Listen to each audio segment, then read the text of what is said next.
Apa itu pengelolaan kelas?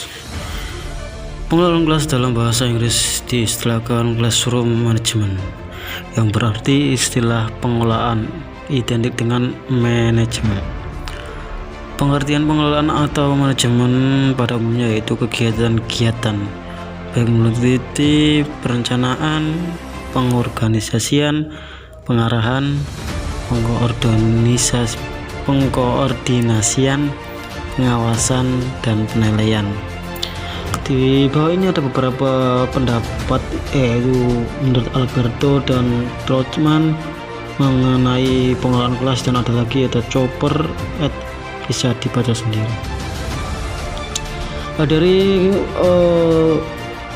pendapat di atas bahwasanya dapat kita simpulkan tujuan dari pengelolaan kelas yaitu untuk menciptakan dan menjaga kondisi kelas agar proses belajar mengajar dapat berlangsung dengan baik sesuai dengan sasarannya.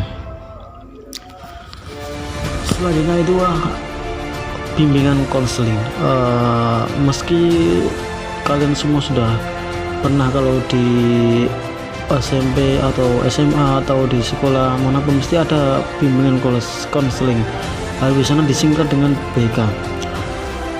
Bimbingan konseling merupakan terjemahan dari istilah guidance dan konseling dalam bahasa Inggris.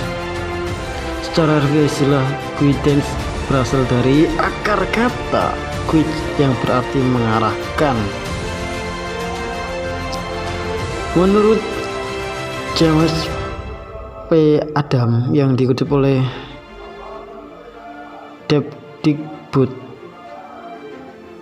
konseling adalah suatu pertalian timbal balik antara dua orang individu, antara seorang konselor membantu yang lain supaya dia dapat lebih baik memahami dirinya dalam hubungannya dengan masalah hidup yang dihadapinya pada waktu itu dan pada waktu yang akan datang. Itu menurut James, dan ada beberapa pendapat menurut Bimo Walgito, dan ada lagi menurut Rahman Natawijaja. Bisa Anda baca sendiri. Dari berbagai pendapat di atas dapat kita simpulkan bahwasanya bimbingan konseling adalah upaya membantu peserta didik untuk mengatasi perilaku bermasalah. Contoh seperti anak nakal. Nah, nanti itu maksudnya di bimbingan anak sekolah yang nakal maksudnya. Itu nanti maksudnya di bimbingan konseling. Dan untuk bimbingan konseling ini ada guru tersendiri untuk mengatasi masalah tersebut. Guru dalam pengelolaan kelas. Menurut kalian itu apa saja peran guru dalam pengelolaan kelas? Di sini ada berbagai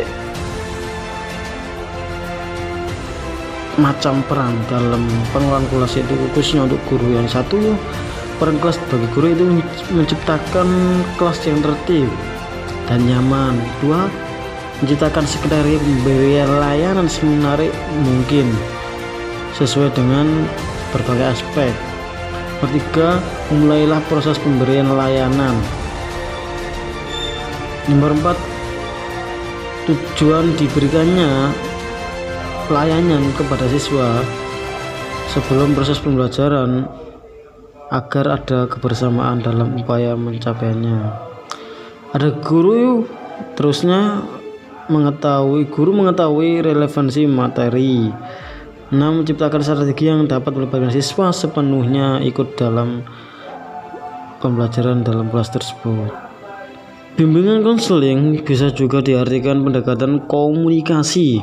Adanya komunikasi itu minimal harus mengandung kesamaan makna antara dua pihak yang terlibat.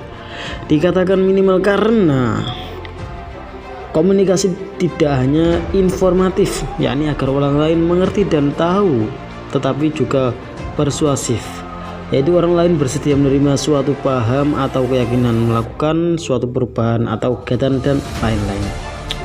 Dan itu untuk membantu siswa merasa diterima oleh guru dan teman sejajarnya adalah guru. Perlu melakukan 1.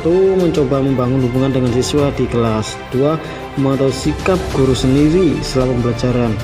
3. Melaksanakan tata tertib kelas yang positif dan merata. 4. Menanggapi secara positif jawaban atau tugas siswa. 5. Memberi kesempatan kepada siswa untuk belajar secara kooperatif. 6. Meminta siswa mengembangkan strategi agar diterima oleh temannya.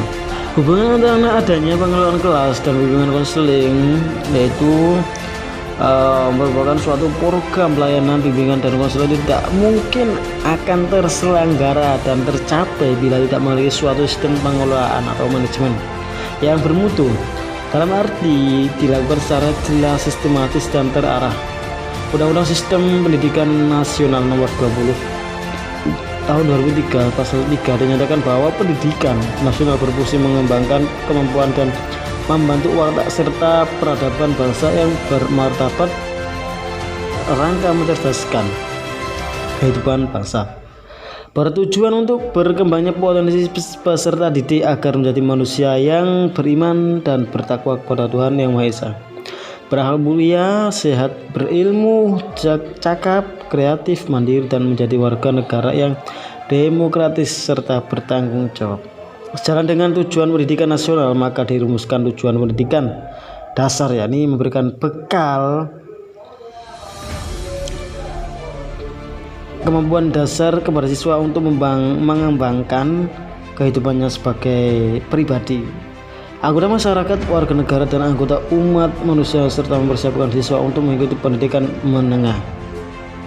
Terima kasih telah menonton videonya. Semoga apa yang kita dapat, apa yang kita lihat, apa yang kita dengarkan mendapatkan manfaat kelak di suatu hari. Terima kasih.